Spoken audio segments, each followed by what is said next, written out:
I'd like to call the meeting to order of the Board of Leavenworth County Commissioners. I'd like to invite everyone to stand for the pledge. I pledge allegiance to the flag of the United States of America and to the republic for which it stands, one nation, under God, indivisible, with liberty and justice for all. I'd like to start with a moment of silence.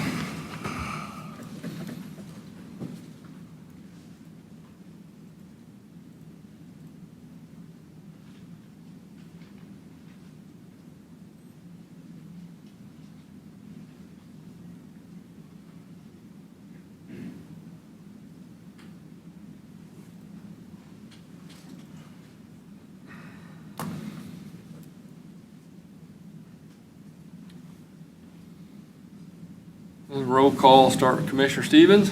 Here. Commissioner Shimke. Here. Commissioner Smith is present. Commissioner Culberson. Here. Commissioner Cause is on county business. She could not make this meeting. She's representing the county at a function, and I believe it's Children's Mercy. Suicide prevention deal. So unfortunately, everybody's meetings don't schedule around ours. So. But she is on county business today. I'd like to open up the portion of public comment, but I'd like to remind everybody about the public comment. It's for a citizen desiring to speak on an item that is directly relevant to the county commission business may do so at this time. A speaker shall refrain from making personal, rude, or slanderous remarks against any persons. Individuals, personnel issues, or pending legal matters shall not be discussed in open meetings, including the citizen comment portion of this meeting. So if anyone from the public wishing to speak, please come forward, state your name.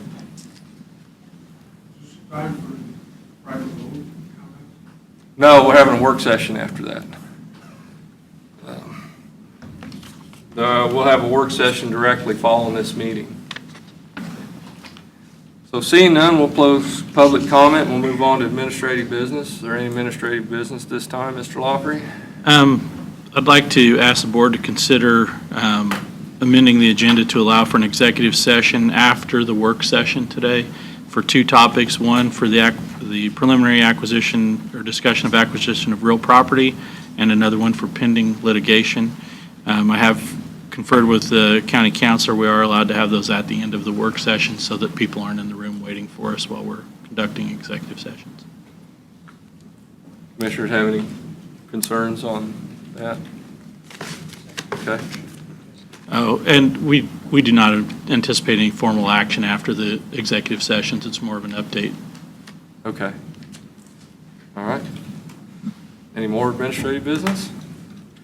Then we'll move on to the consent agendas. Commissioners had a chance to look at the items on the consent agenda. Any questions, concerns? Anything that needs explained? I just had one, and it was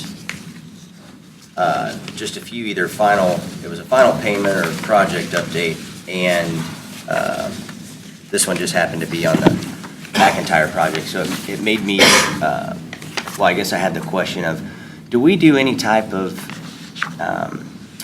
reconciliation, kind of a closed job review? So when you think of a project, especially a larger one, it's obviously bid at an amount, and it's completed at an amount, and then finding out how close to said amount it actually closed at. And then understanding as a part of that review, if there was incremental expenses, change orders, et cetera, I think it's always helpful to review those jobs and find out how much of that was on us, how much of that was on the contractor, and obviously that will probably impact decisions going forward. Do we conduct anything like that? Maybe within the department, I don't know that I've seen anything. We do, internally, we do those reviews, project closeouts. I guess there's probably multiple steps to it, but they meet with the vendors, obviously, when we do our final walkthrough with them to make sure all punch list items have been addressed. Then they do a review from the budgetary standpoint to see where we ended up. Typically, anything over comes to the board unless we've had like a contingency built in.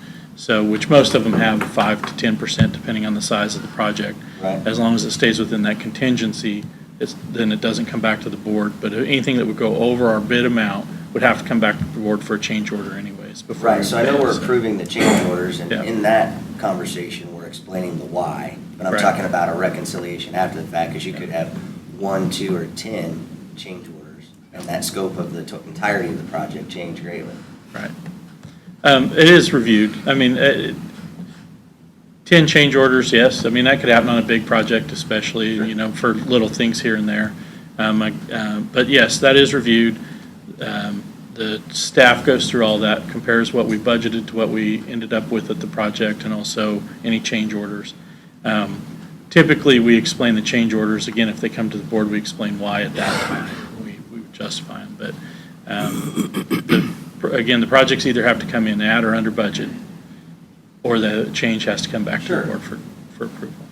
So I maybe, again, I guess my thoughts on the recommendation would be if even on a, say, a quarterly basis, we could have a work session, and maybe we set a certain threshold as far as size of projects. I'm not trying to say that we should bring all stakeholders together for, you know, a $5,000 project, but certainly some of these projects that fall into the hundreds of thousands or larger range, I think doing kind of a closed job review and just educate. I would love the education. I don't know that the others would, but as to, you know, where we ultimately landed as far as total cost of a project, and if there is, you know, great discrepancies, understanding how much of that is on the county and what kind of procedural changes we plan to make to address those going forward.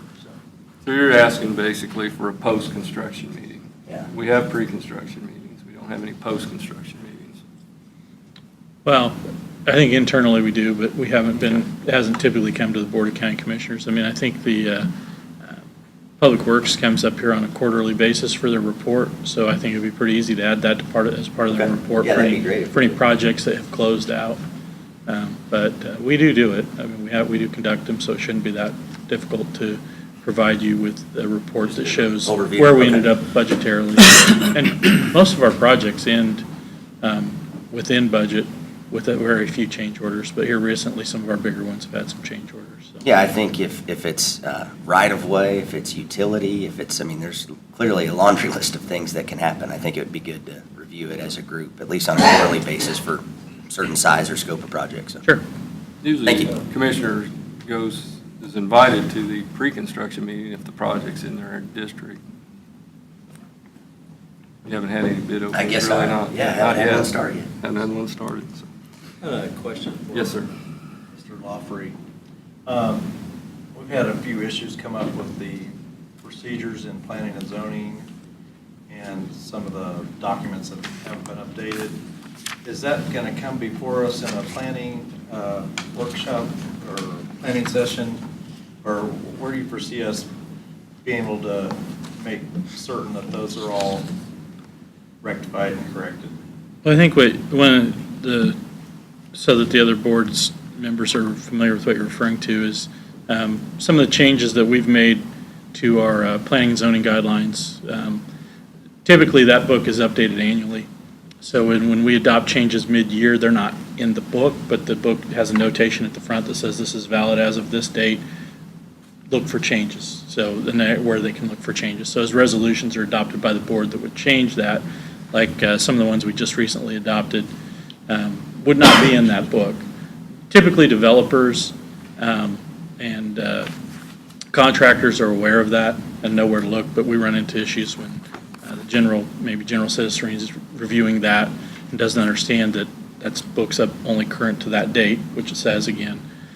So that process probably will not change. I mean, that's just, we'll do a better job of communicating at the front of that book on where they can find the updates. The other thing are the forms. And as we make these changes, staff needs to do a good job of reviewing the forms and making sure that the changes that have been adopted are reflected in the forms that we use. And I think this recent issue that came up was in a form that was from 2011 is when the form was created. And I don't believe it had been updated since then, and a couple of things had changed, which created some confusion. Obviously, the statutes and the resolutions take precedence over a form that we use. But yeah, staff needs to do a better job of reviewing those, making sure they're up to date, so somebody's not confused on what the process is. And that's something that I've already challenged them with, to go through especially what's out on the website, and make sure that it's all up to date, and they need to put that on a schedule to do that regularly. And to be specific, there was on one of our applications, there was a requirement for posting when you're going to have a rezoning, and the requirement stated that the signage would remain up until the Board of County Commissioners met. And the practice in the office that was not the practice in the office. And I don't want to say practice, but that's not the policy. That's not what is So it was in the written down in policy. the application that Right. was our policy, but in a statute, that's not required to be. Our statutes and policies do not require that. They require Right. notification via the direct mailing and posting it in the newspaper, which that's been our practice for several years, so. The But form, the members of the public, Yeah. when they read that, the application was out of date. they think that that's what should be required because they read that, and then they come here and we tell them, well, that's really not required. So that document needs to be updated. Yeah, just clean it up. Yep. Okay. Any other questions on consent agenda items? Then I'll entertain a motion to approve the consent agenda. Motion to approve consent agenda as presented. Second. Have a motion and a second. Any further discussion on the consent agenda? Voting? Aye. Aye. Aye. Aye. We need to approve an appointment for Council on Aging Advisory Board. That was part of the That was consent part of agenda. consent agenda, that's not a Yes. separate deal? Okay. Then I guess we're ready for Mr. Marlboro.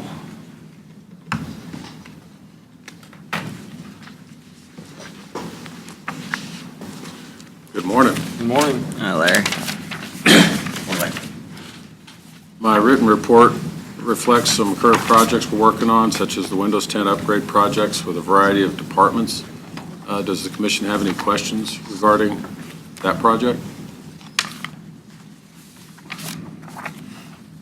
No, I was curious, just Larry, when the last update was. Oh, it varies from department to department. Several of these departments at the county were already on Windows 10 because we had updated them. For instance, District Court we did last year. Sheriff's Office, I believe, was the year before, and so on. This project is about getting all the remaining Windows 7 computers upgraded to Windows 10 Okay, that's a version they before. were, 7, okay. Yeah, before Microsoft end-of-life's Windows 7 in January of 2020. So that's why you've got this rush. I believe we were in front of the commission in June and got approval for all of these different departments in order to get to Windows 10 before the end of life. So we've been continuing down this list. As you can see, we've got 5 of these done, and we got 4 more to go. We're in the middle of doing county attorneys right now. Hopefully we'll be done with that in a week or two. And then we move on to health department plans, register deeds, and so on. And are we upgrading like hardware machines as needed as a part of the process, or all just software? Yes, Council on Aging, for instance, we upgraded the actual computers. We didn't replace them. We put new hard drives in them and Okay. operating system because that was cheaper. And the underlying processor and so on was still good enough, so we saved a few dollars and just upgraded the system. Others, we're replacing them because they're old enough that we don't want to upgrade any of the components, so we're replacing them completely. County attorneys is an example of that. Okay. Their workstations were several years old. Very good. No other questions on that project? Working on some servers, I mentioned that. The FTR recording system, that project's been going on for several months. We're still in the throes of that. I assume any questions related to the FTR recording system in District Court? And then that brings me to one that I believe we will have a conversation about, the information kiosk, which had come up during the budget process. We were asked to come up with some information related to that. I included a brochure at the back of the report. Hopefully you have that with the Milan landscape kiosk. A solution for your consideration would be this kiosk, and you can see a picture of what it would look like. That would go down in the rotunda. In theory, our location we thought would be best was on the northeast corner between the clerk's office. You know, the door of the clerk's office comes out to the rotunda. There's a small section of the rounded wall. Right there would be the best spot because it's close to power and it doesn't get in the way of any of the other things you have at the other locations around that rotunda. So if you wanted to have a digital kiosk, we think that would be the place to put it. The item would cost a little under $5,000 for the kiosk itself. I spoke with Mr. Yoakum in Buildings and Grounds. He estimates $1,000 or less to take care of the electrical needs to get electricity to this unit. We wouldn't need to run network. We could use wireless, but we would need to get power to it. So that was, I'm saying less than $6,000 total expense to put a kiosk in the rotunda. We would have to create the content that goes on the kiosk. My recommendation would be to ask the public relations person to come up with what information would be useful for people that might want to use this. And whatever they come up with, I could create to show up on the screen. So there's the idea. Does the board have an appetite for an information kiosk in the rotunda, would be the question. I believe it's Commissioner Culverson's project. The $5,000 up front is kind of a one-time cost, pretty much, right? Yes, that's for the physical hardware, this kiosk, the touchscreen display, and a computer that's housed inside the base of it. That's a PC in there. That covers all of that equipment. Of course, it would need to be replaced eventually. Probably not the physical kiosk so much, but the display would wear out over a few years, and the computer, of course, would age. I think it's the next best thing to, what I was really after is Right. a warm body, out in the rotunda like we used to have that could answer questions. Where'd I get my tags? Where's the bathroom? Where'd I pay my speeding ticket is like the biggest one. And since, that's very expensive, by the time you pay a person and benefits and all that, this is the next best answer to that. Because I don't know about you guys, but I answer at least 10 questions If you stand every day. downstairs very long, you do. Yeah. If you stand in that rotunda more than 5 minutes, you're going to answer at Somebody will least ask 10 you. questions Yeah. of No, where do I yeah. pay my ticket? Where's the yesterday was where's the bathroom? Great way to meet people. Yeah.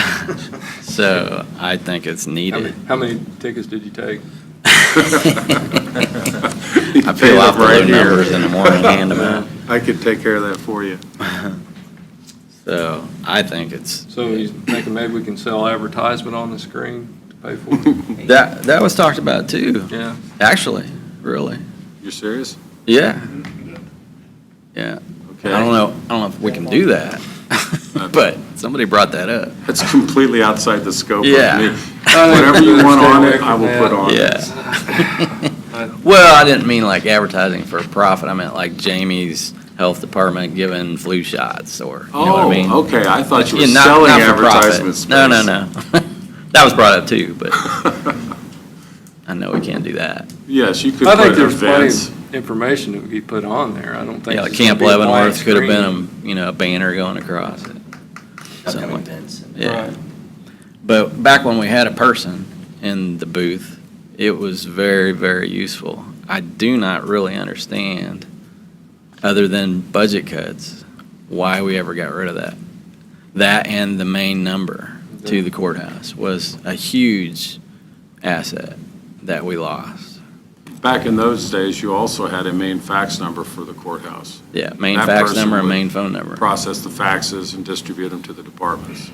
So I think this would be at least a step in that direction. Barry, that estimate was for what size? The 32-inch multi-touch display, the physical dimensions of the unit, I forget off. Well, I'm just saying, it looks like they go up to even a 55-inch display, and The I'm just, recommendation was a 32-inch. Right. It still meets ADA compliance and things like that, because you need to make sure it's wheelchair accessible. So you don't want a podium too high that they can't read it. Right. Slapping at it.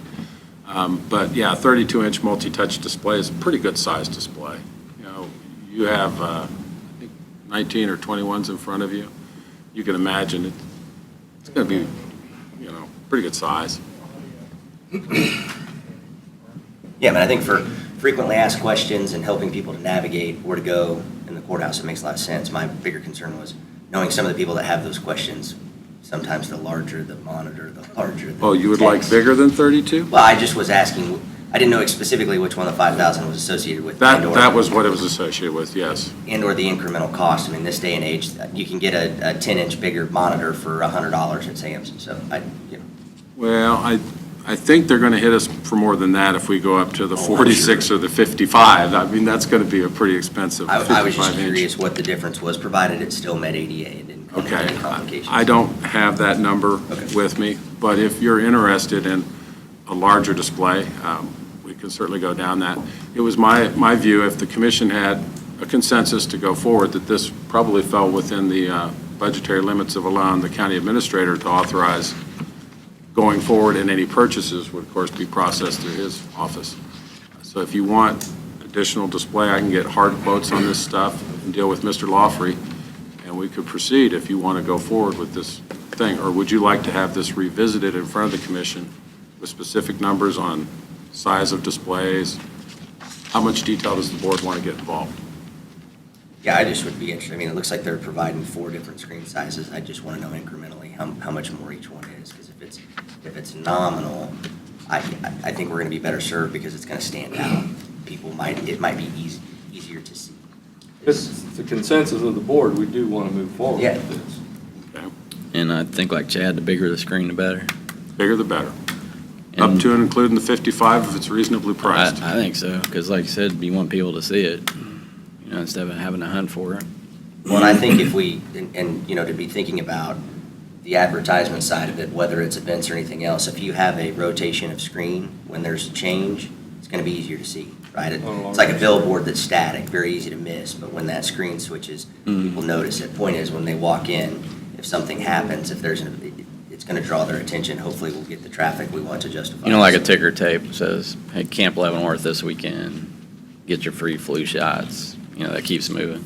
It'd be Baser this weekend. There you go. Baser. Small town Saturday, Yeah, Baser. there you go. Well, there's a That's See, the rodeo. plug I see, get. I Rodeo forgot about coming that. Yep, rodeo in Tonganoxie. So I forgot about that, See, we're so. gonna need a bigger one. We need a All these bigger one. events. So do you want me to come back before the board with those prices or deal with Mr. Lawfrey? I'd say it's in March. Yeah. Mark, It's it's covered over. under our budget. Deal with Mark. I think, it's a consensus of the board to move forward with the project. All righty. And then the other item I wanted to discuss with the board was the managed security services. I have reached out to several vendors in the region, and I'm still negotiating with at least 3 of them. I think 3, maybe 4. This project is not maybe going very quickly, but it's proved to be a complex conversation to have with different vendors. Each one comes at it from a different perspective and a different idea of what they would be recommending with us. So I'm being very particular in the conversations with them to make sure they understand what we're after. We're not trying to outsource our entire network security services, which is where many of them start the conversation thinking we're doing. Replacing all of our security hardware with their managed security hardware, and then they would oversee it. That's not, in my understanding, what we're really interested in doing. We're interested in a partnership, whereas they augment what we do internally, not replace us wholly. So it's going to take some time before I go through this and come back with hard proposals, but I have gotten some interesting information so far, and one company has provided a waived fee on an initial, what they're terming a self-assessment that they will review. So we're making progress, but not at a very fast pace. But this is a complex issue, and I would not want to hastily bring something before the commission that obligates us to something related to our network security that we're not really comfortable with. So this is going to drag on. Are any of these groups offering up to do like a free vulnerability scan? Like, are they all doing that as a part of this engagement or no? The self-review that I'm currently working with, that one is more of a question and answers thing, and then they will review the answers we provide to their questions and come back and tell us basically best practices. When you say something like, oh, do you have password security, complex passwords, you say no. Well, they're going to have, well, you should. Things like that. Well, we already know some of these, but it's going to put it down and highlight some of our weaknesses, and then they will come back with a more robust internal audit. I'm trying to get, phase 1 would be the internal review, and I'm trying to get proposals out of them to come in. I don't want to do a full-blown penetration test because I believe that would be priced out of the range of what you would be willing to approve. Historically, those have been $20,000 or $30,000 just for the penetration test. I don't really want to go down the penetration test unless that's the board's desire. I want an internal audit where they come in, look at our equipment, analyze our setup, and then tell us our weaknesses and how we should bolster our defenses that way. Penetration tests are good, but it would be a lot of money up front just for the penetration test, and that would not include the internal review. So we could be speaking 50,000 or more right out the gate to do the initial security risk assessment. And I felt that that was probably priced too high compared to what we were looking for. Am I carrying the proper opinion? Well, I think it's nice to have the different proposals to review. I mean, if they're going to provide a good, better, best based on their recommendations, I mean, I'd suggest, what other municipalities do they work with? Can they provide you with contacts that you could reach out to them and find out the impact that they've had, good, bad, or otherwise? I mean, those are, I think, great ways, because again, what you're doing here, and what we should maybe expect or require at the municipality level is probably different than a small business in the private sector. Absolutely. Right? We might be a little bit more of a target, is my point. Well, we may be more of a target, but Again. also because we're kind of a niche between small counties and large counties. We're in a middle ground. So if they're used to working with a smaller county that has virtually no IT or one guy, which some counties do, they're going to be providing an entirely different level of services. While we're not quite at that level of nobody, or almost nobody, we're not Johnson County by any stretch with a vast team of IT people. Sure. So Johnson County wouldn't have any use at all for some of these services. So we're in a middle ground where we want some level of services, but not like a western Kansas county with one guy. They would completely do the whole work for them. They would be their whole IT shop, basically. We don't want to do that. Well, and I wouldn't go down that road. I mean, I'm not saying this is a consensus of the board, but as I challenge this in the budget process to think about enhancements, I would think about it more like if there were more services they could provide and take off your team potentially from just a security perspective, what else could we be doing? So it's not about replacement of, it's ways that we might be able to improve. Are there things on your list you'd like to do, but obviously because of capacity cannot? So that's the other way to look at it versus. Well, in our staffing, traditionally, your help desk technicians aren't involved much on the server side network security issue. They're not involved in that at all.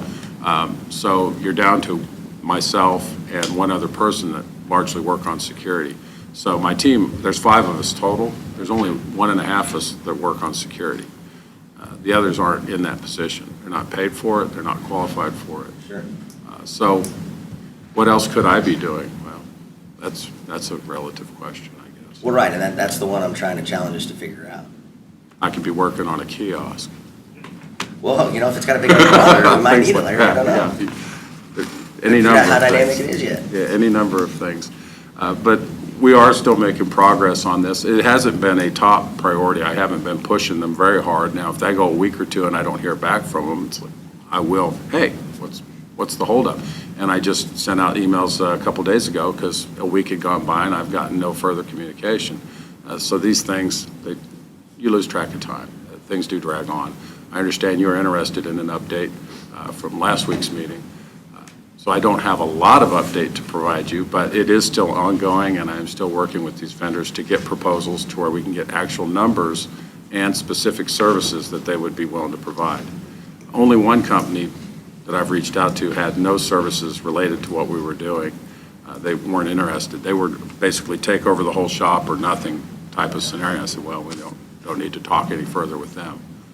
So they were more into outsourcing your entire Do you think IT. it's realistic we could have some proposals to review and potentially make a decision before the end of the year so that we Yes. actually have Yes, this I do. implemented January 4th? Absolutely. I was hoping to have a proposal in hand next month, at least for the phase 1.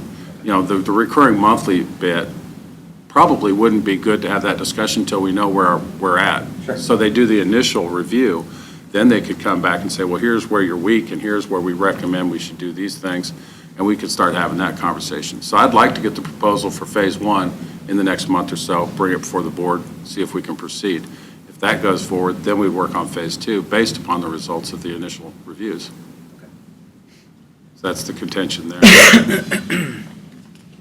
End of the year will be here before we know it. Any other questions related to the network security? The only last item I'd like to bring up to the commission is there was an expressed interest for change to the commission's website section.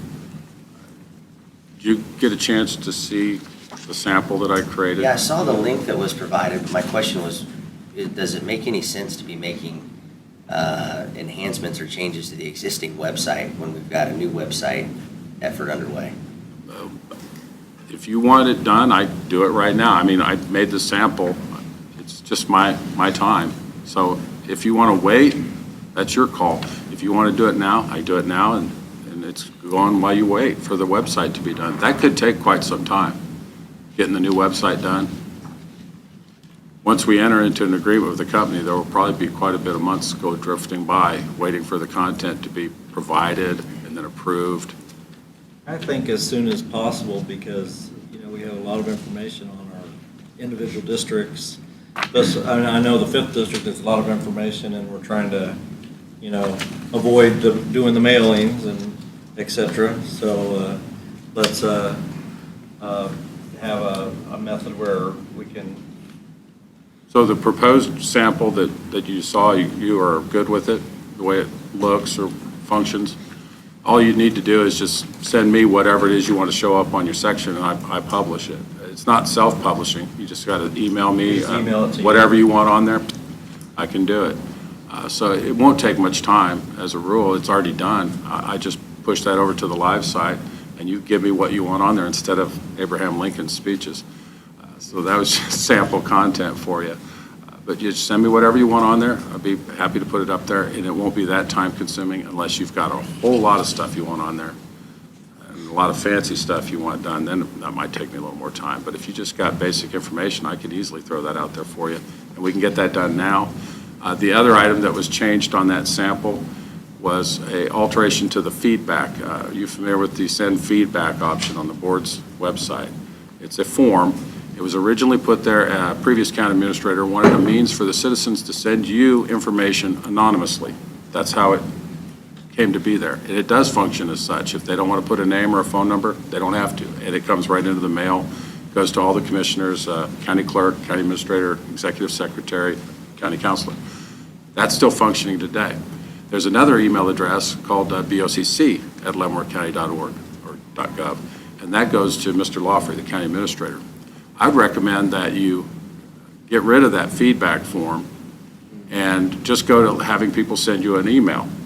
And to make it simple, how about just send it to BOCC@leavenworthcounty.gov, and it goes to that list of 9 people that I just met, all the commissioners, counselor, county, so on, and get rid of the BOCC comments, which is the email address that's attached to the feedback form.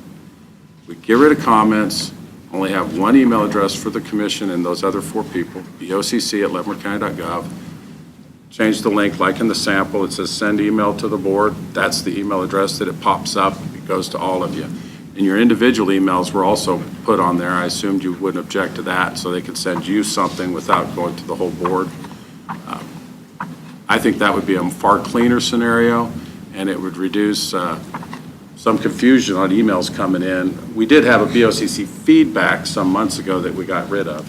The problem with the form is not just anonymous, but sometimes people put erroneous information in there, like somebody else's name and email That's true. address, to Right. try to make it Right. look Yeah. like they sent it in, which has happened to It several. happened twice in the last 6 months. Yeah, you can put anything in there you want. Whereas if it's an email submission, which I think a lot of entities are going to, it has to come from an email address to go Going to. to send it, you need to own it. Larry, I got an updated cemetery database disk for you too, to update that, so remind me to give it to you. All right. If I can find it. Same fella doing that as before? Yeah. He just gave me a new Absolutely. disk.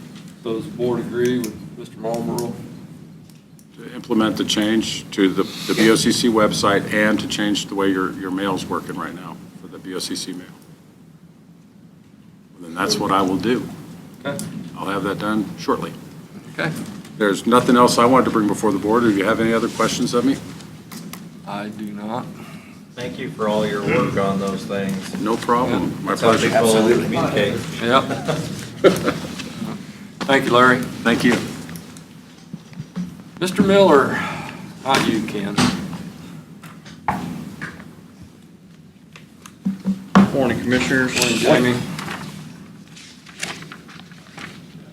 Forwarded in 2 reports for my departments. First, EMS report. First, the financials. We're on track where we should be for the financials. Nothing out of the ordinary.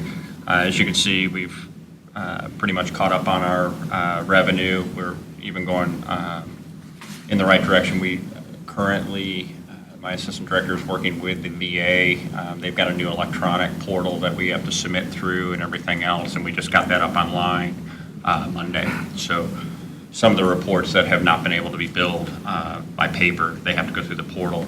So we're backlogged on those, and those have been flying through this week so far up until today. So we should see some of that revenue that we haven't been able to collect on some of the VA transports coming through as well.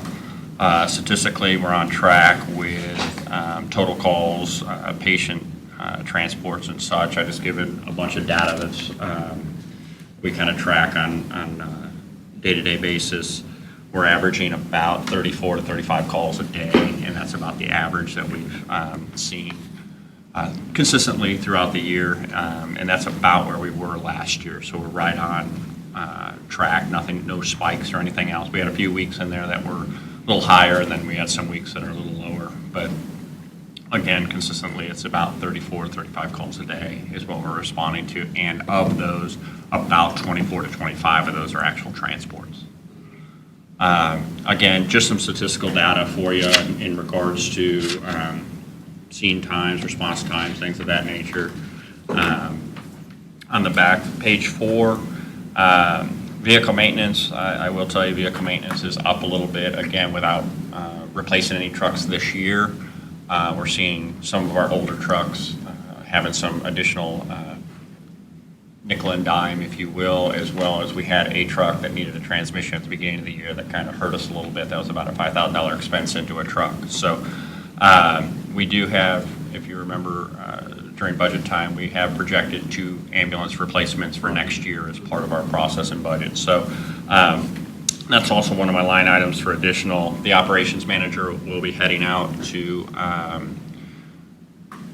Louisiana to the National Expo. He's not necessarily going for the conference side of education. He's actually going to the expo to talk to all the ambulance vendors to find out what chassis availabilities and things of that nature. That's his sole purpose in attending that. They'll all be there.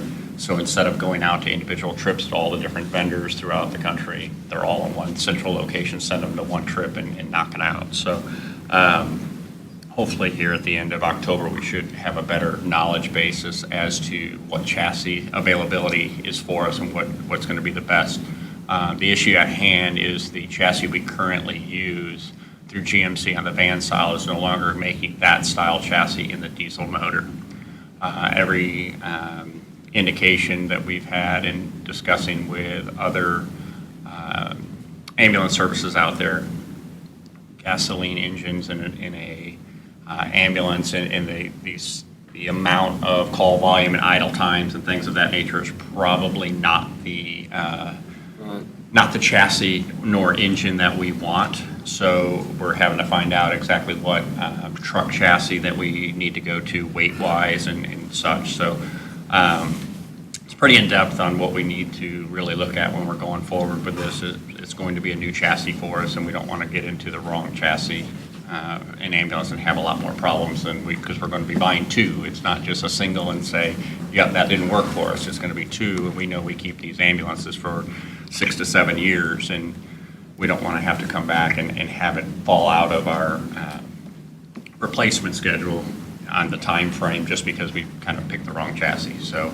we're really going at this with open eyes and talking to a lot of other ambulance services that run a considerable amount of calls and idle times and things of that nature. So it's going to be probably switching over to some sort of truck chassis. It's the same scenario that like Johnson County Medic has done, KCK Fire has done, some of the other ambulance services as well as Sedgwick County and things of that. That's where we're really looking and talking.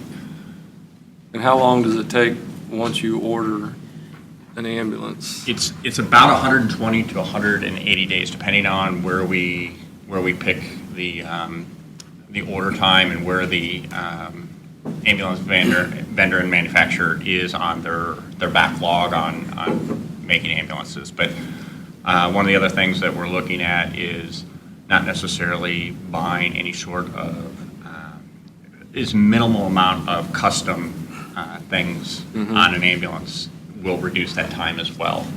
Now that we have a lot January more. 1, you could go out for bid, and say 30 days, you could award a bid. That's still going to put you. Yeah, and typically when we would award a bid in January, we receive the truck sometime April or May is the routine. Oh, that's not too bad. No, that's the routine, but they give us the 120 to 180 days scenario to protect on theirs. If it goes on to the assembly line earlier, then we get it earlier. Yeah, it's not like you can go buy them off the lot. Well, it sounds like you're going to be visiting with those different manufacturers next month. Correct. So I would think that, is it possible for us to even get proposals between now and the end of the year? Just, again, and pricing that they'll honor 1/1, in which case you could accelerate that maybe. The process for us, in that's it's in next year's budget. Right. So really, I mean, I don't know if we can. But you can shop at any time. With the cash Well, you basis can't go, laws we've got you to. can't go out for bid until the funds are available. So it's bidding, when we go out for bid, we're saying we're committed to spending the funds. I got you, but I'm not trying to find a gray area here, but generally everybody has a price sheet. There's a cut sheet that's available within reason. We will, before we go out to bid, we will know a rough estimate of, there's Cadillac ambulances and Right. and there's, I mean, so we will know before we even put the bids out, kind of a window of where we're going to be Okay. and what we're going to be.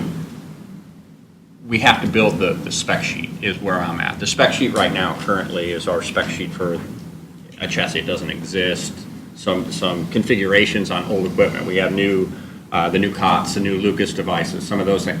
And those are crammed in cabinets that we had to move some things around to make it work. Well, the new ambulances are going to have the cabinets that will fit that equipment and such, and have the electric already put into the floor for the power COTS versus having to rerun that like we had to do when we bought the COTS. So we have to write the entire spec sheet. This is kind of that year for us to really revamp that entire bid sheet. So this is a big, it's a big process. We'll be ready for it to be probably second, third week in January. It'll be, let's get rolling on that, because again, the build time and such and trying to get those swapped out. It's high priority on my list. In the additional items also, just kind of kudos to the department. The Kansas Board of EMS conducted our annual inspection last week. They basically called me the night before, said we will be there tomorrow. It's a very thorough inspection. Again, everything from administrative documents, things of that nature is looked at, QA process, all the way down to inspections of trucks. And I'm very pleased to say that we, again, this year, we're 100% inspection for the Kansas Board of EMS. She arrived at about 9 in the morning, and I think I was done with inspection about 4:30 in the afternoon. Oh, They really? wanted to see every truck, every ounce, everything that they could see. So kudos to the staff for keeping our ambulances in check, all the administrative staff, we all are doing our jobs for the Board of EMS inspection. So Well done. Well done, wanted to Jamie. put that out. And I think everything else is wrote. Is there any questions I can answer?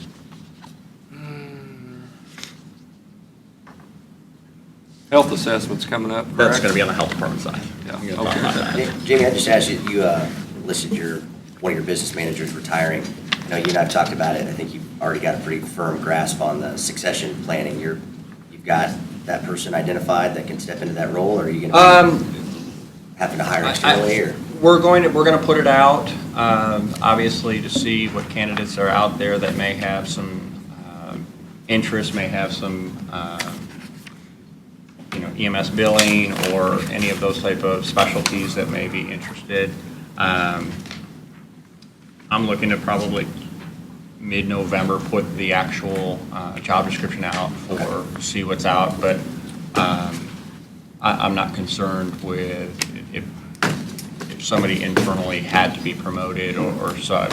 We're already, with my business manager, giving me enough advance notice, some cross-training and back training and backlogging and things of that nature. So I don't think it's going to, anytime you lose 23 years of experience with a department, there's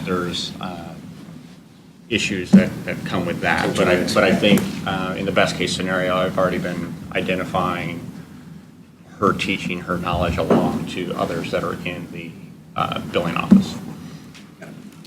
And I'll attend Fairmount Township meeting tomorrow night. We'll get some update there. And again, we anticipated Right. them. They've talked to us in years past that there may be some. We'll get something formal. Yeah, I think we've asked them for that for a couple of years now. Yeah. If they want it, they just need to provide us with a request for. I'll start going to township meetings, and don't have to go to Linwood or Tonganoxie City Council anymore, so I can go to the township. Moving on to health department. Again, same format. Budgetarily, we're again tracking with expenses, and again, our expenses are predominantly grant driven. So those are for all of our programs and our individuals that are out there. Most of our budget and things is personnel and services out there. User fee revenue, we're doing very well in user fee revenue. The thing that I want to point out on why is again, that's predominantly immunizations. So again, it's a cost that we provide already for, we have to buy the immunization, then we're receiving that user fee. So really, it's kind of a wash in there. It's, so the immunizations are up right at the moment, so that's why user fees also appear to be elevated.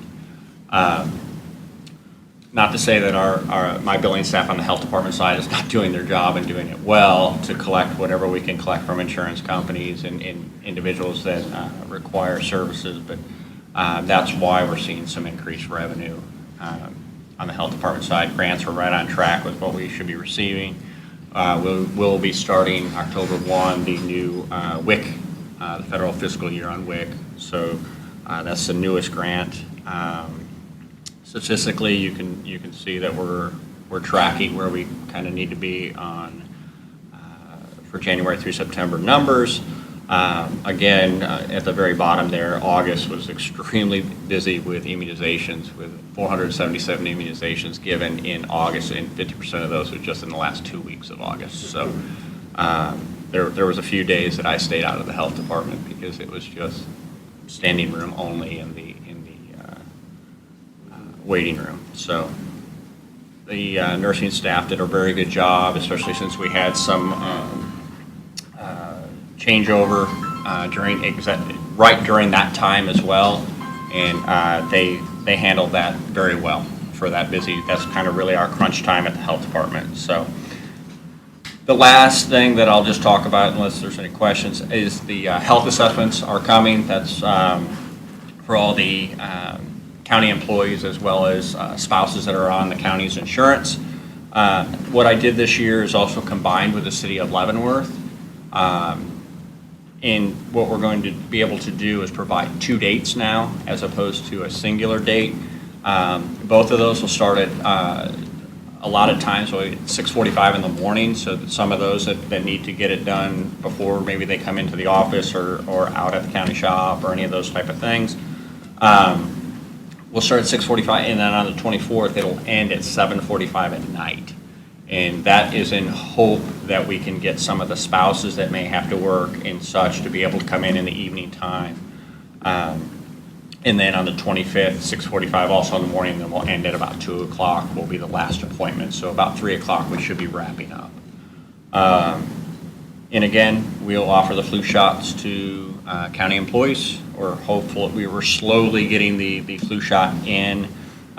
So hopefully by the time that the assessments are here, we'll have our full allotment of flu shots and such. So anyone that signs up, we're going to put this out this afternoon. We'll open up, the email will go out to everybody. I did not want to do it too early in advance, because what ends up happening is we do it and then I don't remember what time it is and we get those phone calls on top of everything else, or we have people that forget about it. So we really wanted to try to narrow the window down a little bit, and this is about a month out from starting that. My office is going to be the kind of the call center, so we can have one point, since it's all happening at the health department. So even the city of Leavenworth will be calling and establishing their appointments out at my office. And I have my entire front office staff with all of the 2-day appointment things on their computers ready to start answering phones, because it will get very busy this afternoon, almost like a call center of people trying to get in and sign up for their time. So I think it'll go well. Again, talking with Stroke Detection Plus, we're ready. They're going to bring in plenty of ample amount of individuals to provide the assessments. Again, my hope is a 20-minute window. Again, last year that was about the average from the time you got there, signed in, until you went through all of the different phases of the assessment. It was about 20, 25 minutes total, and that's what we're going to try to strive for again this year. Would we get about 35% of the employees last year? We did I think it was 138 or 141 last year is what we did. And I know HIPAA, you can't tell us who, but didn't somebody say last year we caught like 4 walking, talking heart attacks? There was, Or stroke I victims? get aggregate numbers back, and there was some hypertension that was found last year. There's always some enlarged thyroids that are found. There's a gallbladder that was found last year. There's some things, and again, the information that I receive is not specific to any one person. It's all protected, but it gives us kind of a rundown of, out of the 138, you had this many in a moderate hypertension, this many in a severe hypertension. That information is shared directly with the actual employees, so they can go to their physician. They get a mail of all their labs and things of that nature. So over the last couple of years that we've done this, there have been some pretty significant things found.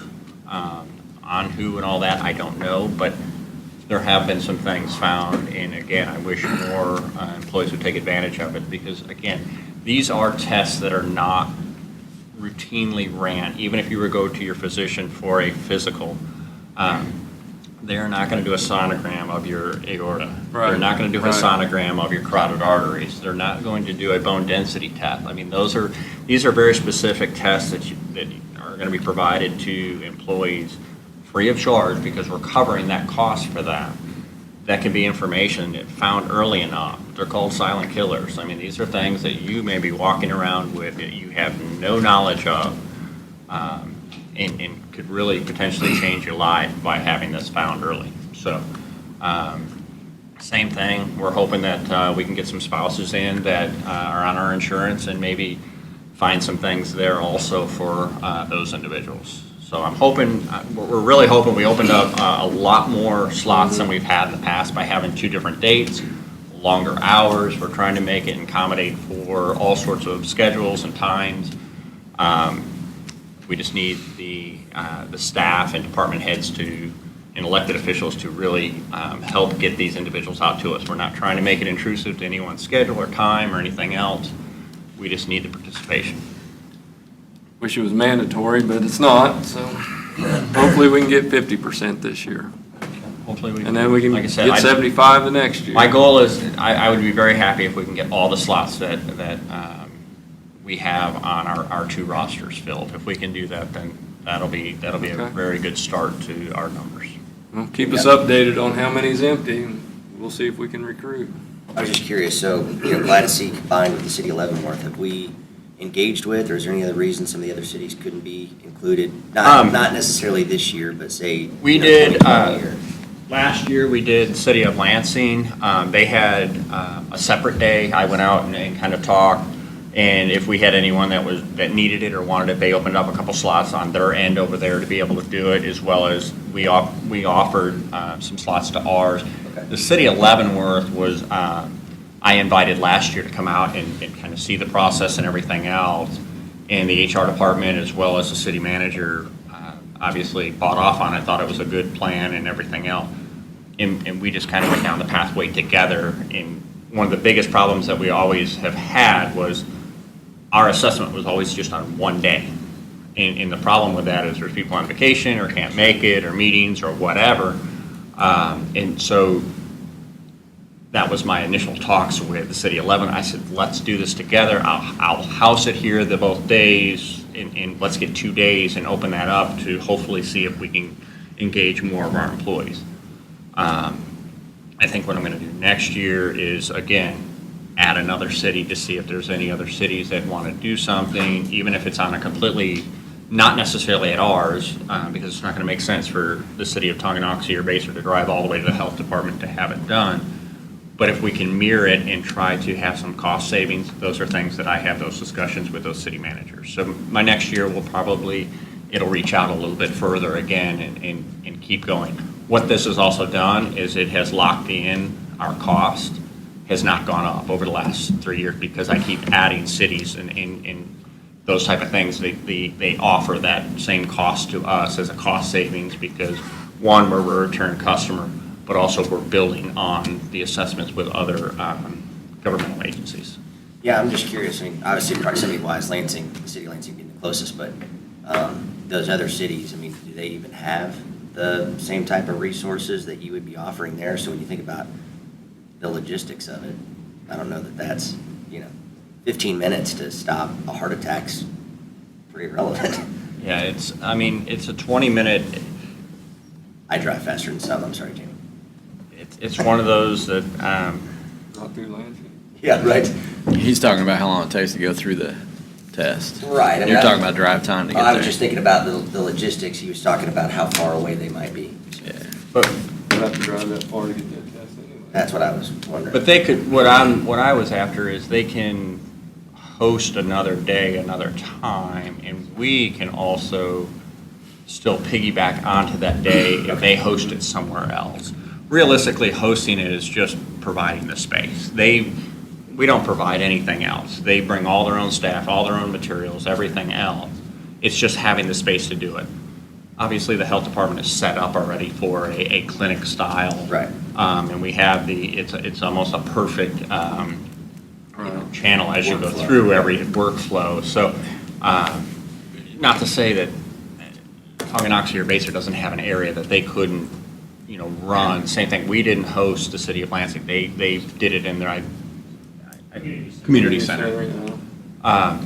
But I think if we can still mirror, it would be another day, and they would give us some slots that we could still plug some people in, and they could go if they couldn't meet these 2 days. Sure. Okay. Is what I'm after. And that way, again, it's their, the city of Tongi or Basehor, if they were wanting to do it, it's theirs, they have it there. We would then have to we would travel, as opposed to having them try to come up to, having their entire staff come up to ours. Do you, when you put down a statistic like on your visits to the health department, does that mean that service has been received, or does that mean they walked in the front door? No, that's unduplicated service clients. So just because it says like the health department is 5,000, that's 5,231 people have come through the health department, unduplicated services. Meaning if they're in a program, they may have received immunizations, family planning, MCH, social work, or whatever, but they're not counted 4 times. It's a single person. I do that as unduplicated numbers. Okay. Because I want to know how many people are walking through, not how many services have been. I have those in other form. How many services are immunizations? How many services are, because we have to report on family planning and all that. But this is just raw numbers of exactly how many people have walked through into the health department. Same thing with WIC. Now, thing with that is we do have people that are being counted as health department as well as WIC in those numbers, but those are 2 separate funding sources and such. They're over here have to be counted as WIC numbers, but then they also may have immunizations or something like that being done. And we'll count those as two separate, but I'm not counting health department services. They're unduplicated. Now, I noticed your WIC numbers went down quite a bit. They have been Is there going a down. explanation? Birth rates across the state, we have not felt the decrease as well as other WIC services across actually the nation. But in the state of Kansas, we are actually one of the least impacted in our numbers. All numbers across the state have gone down, but we are one of the WIC that hasn't dropped as much as other WIC departments. So you're saying that reflects the birth rate? Correct. It's, yes. Thanks for all you do. Absolutely. You and your staff do an excellent job. All right. Any other questions? No, sir. All right. Thank you. Thank you, Jamie. I guess before we go into our work session, you got anything coming up, Mr. Culberson? Not particularly. Anything you did last week? I wrote it down on a thing and I forgot to bring it in here. Okay. So, work session, or workforce, they're. Yesterday? Yeah. Well, they didn't actually have one You yesterday. had phone? No, they didn't even have one. Okay. They had an initiation to the new building that they put in Johnson County, but I went there the month before, so we didn't have to go. But they were just talking more about last week, the KCI putting together programs for people that are going to get jobs over there. They're going to hire 2,000 people. What they're working on right now is the logistics of the workforce, daycare, transportation, things like that. So they're not really even to the point of hiring the people yet. They're trying to get together what the logistics of a workforce traveling from. They included Leavenworth County in this program, but they didn't initially do that. I asked them why they didn't, and so they went ahead and included them. So the local workforce people are working with them to figure out, are they going to need transportation, bus service, daycares, things like that. So that's mostly what they were talking about. And you seen that article in the paper last week about Kansas has plenty of jobs, but not enough people to fill them. People, yeah, So, lack of resources. Missouri's probably having the same issues. Yeah. So, okay. Like I said, last Thursday was the Secretary of Commerce visit. Sunday, I went to the Army Reserve Center ribbon cutting in Tonganoxie. The weather held out. That was a good event. Yesterday, myself and Commissioner Stevens went to the Mid-America Regional Council meeting, and unfortunately, we were roped into doing a video for the upcoming census. Hopefully, we can redo that video because I don't think either one of us was ready for that. But we'll get it emailed to us, and maybe we can redo it and tweak it. And you look 10 pounds fatter when you're on TV. Yeah. Well,